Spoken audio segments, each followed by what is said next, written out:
Welcome to the channel. Here we master tricky words and their meanings. Today, we're tackling a word often found in historical and medical contexts: apothecary. It might look complicated, but by the end of this video, you'll pronounce it with confidence. The correct pronunciation is apothecary. Let's break it down. First, we have a short and relaxed sound, like the A in sofa. Next is poth, which rhymes with moth. Then comes another short and soft sound. After that, we have care, which sounds just like the word care, as in take care. Finally, we end with E, which sounds like the letter E. Now, let's put it all together. Apothecary. Try repeating after me: apothecary. Now, a little faster: apothecary.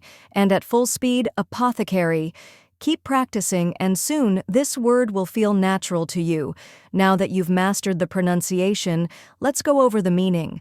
Apothecary is an old-fashioned word for a person who prepared and sold medicines, similar to a modern-day pharmacist. In historical times, an apothecary was the go-to expert for herbal remedies and treatments. And that's it. Now you know how to pronounce apothecary and what it means. If you found this helpful, give this video a like and share it with others. Comment below with any tricky words you'd like me to cover next. And don't forget to subscribe for more pronunciation guides. See you in the next video.